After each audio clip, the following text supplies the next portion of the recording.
Hey guys, and welcome back to another video. Look who's finally back!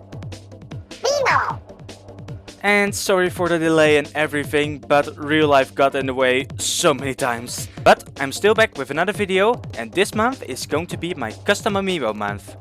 Or these 2 months, since it's already past a half. So, for the rest of the month, I'm going to make only custom amiibo videos. But as a project to do in between tests and exams, I thought of a photo studio I could use to show the final custom amiibos in. So in today's video I will show you how I made this and how I designed this thing. And as I said, the first thing we're going to do is design this thing in SolidWorks. This way I can get a good look at what I want to make and directly get the pattern for the laser cutter.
And then this is how it turned out. And as I said, now it's time to put the laser to work. First I let the machine engrave the pattern of the middle of the square. And after that I let it cut out the rest of the components.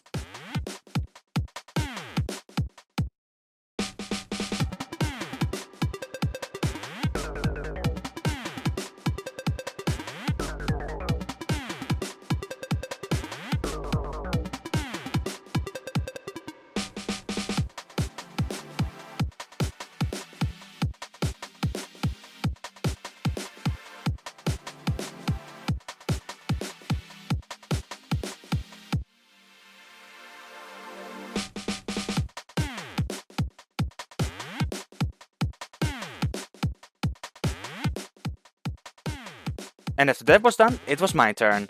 First I got a bolt and I sawed it short and used it as an attaching point for the camera.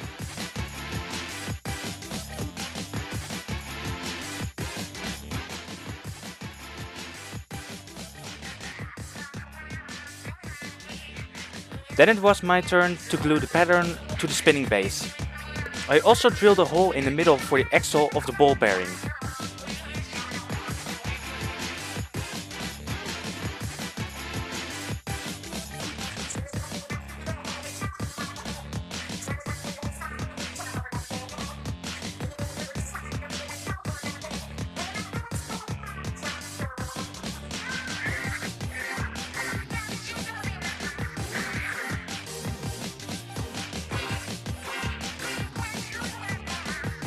Then I made the sliding stand for the camera and got to work on the base.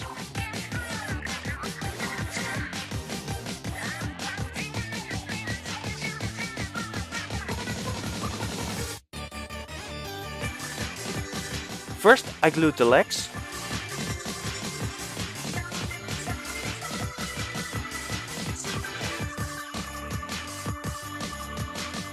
Then I glued a spacer in the camera stand and attached the axle of the ball bearing.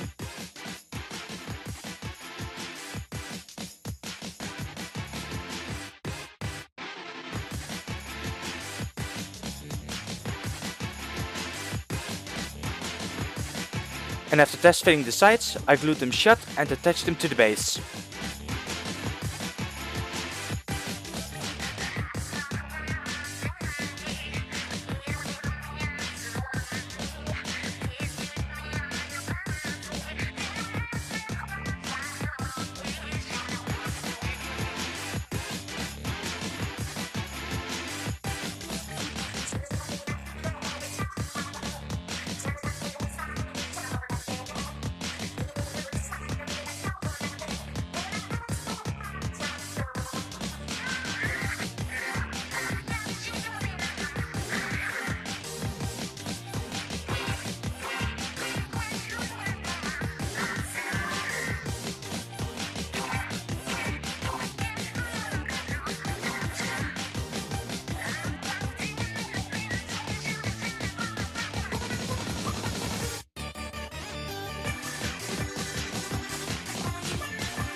Sorry, it was the best way to glue them on.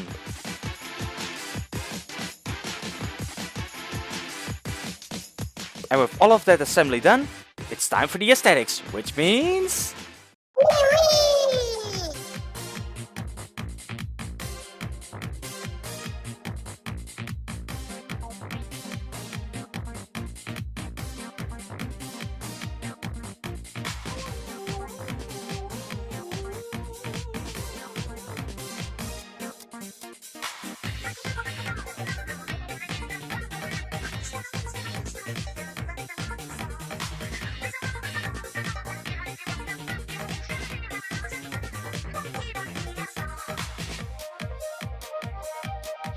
First I used some grey paint on the base of the spinner and then went over it with a large brush with some darker grey and a paper towel to make a start on the concrete decor.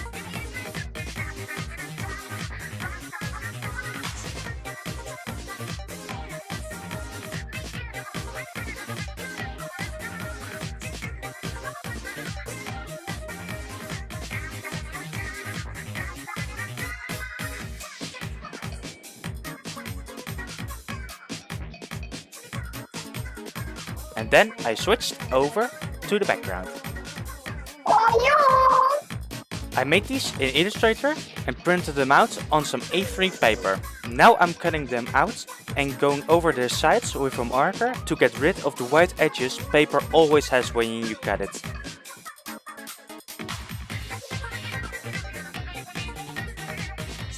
And then I have to do this 4 more times.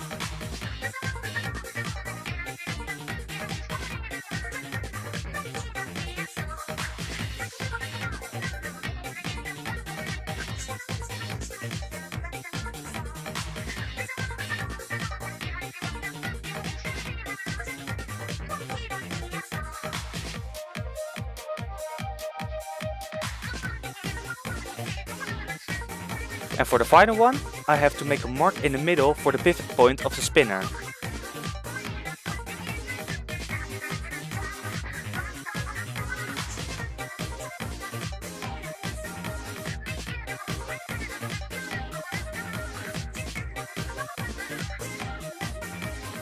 And after these, I use some spray glue to attach them to the base.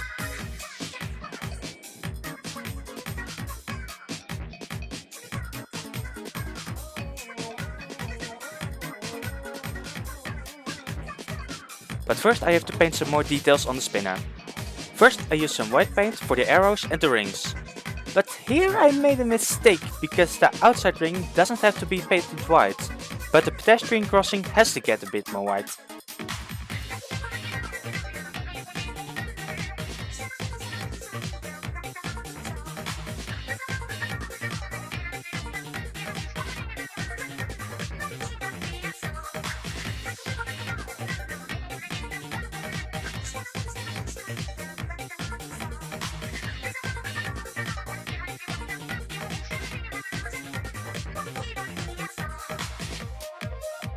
Nicely in focus, Raw Boy. Nicely in focus.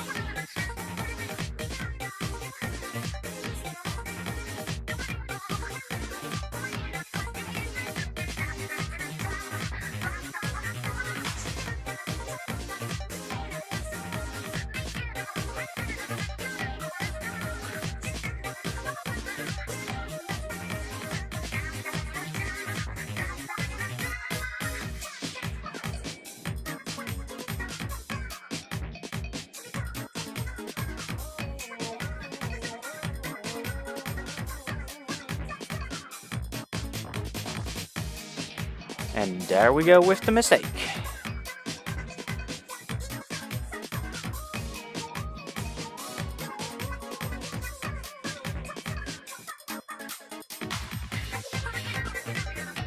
At least I can give the crossing another coat of white paints while the middle dries.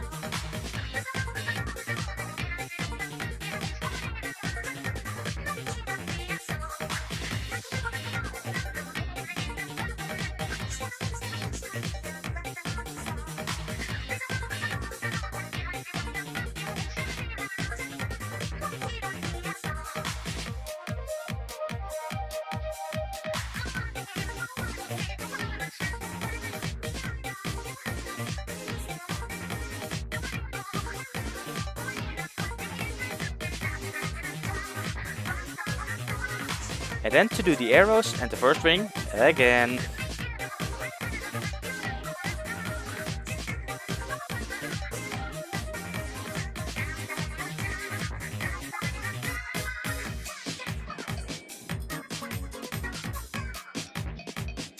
And then when that's dry, we can finally glue on the backgrounds.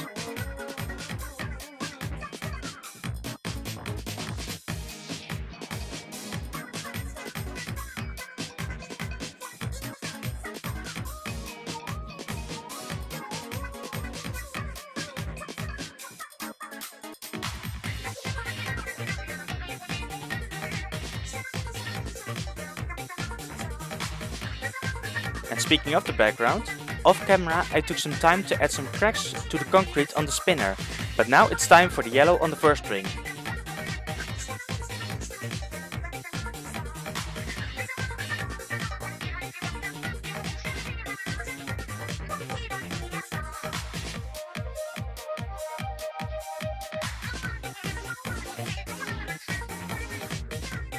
And while that's drying, I got some decorative leafage to add the iconic little flower in the plaza.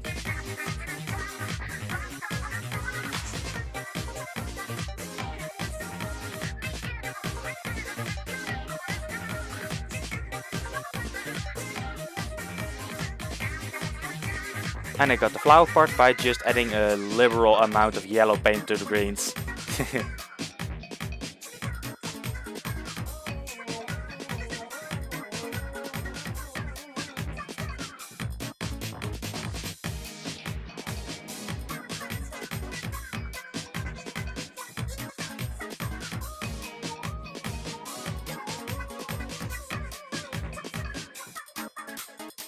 And while those were drying, I used some leftovers from the laser cutter to get the arrows on the backside of the stand.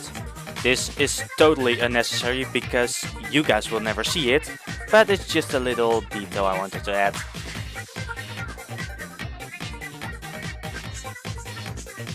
And after that I get some grey paints on it to get some extra details. And I also use some extra leafage to get just a little more detail. As I said, you guys are never going to see this because it's behind the camera, but it's just a little extra I want to add.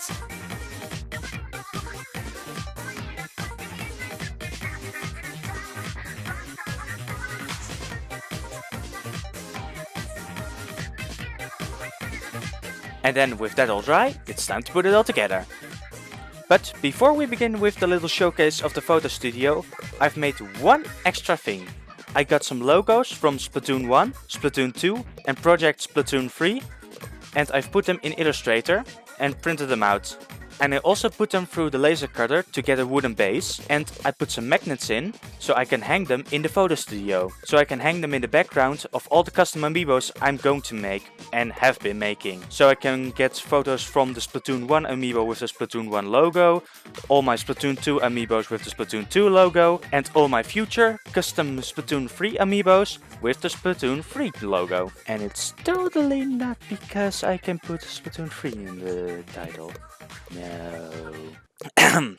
And now, first, a final showcase of the photo studio, and after a little bit, I showcase all of its results. I hope you enjoy, and I will see you in the next custom amiibo video. Keep those creative gears turning. See you in the next video.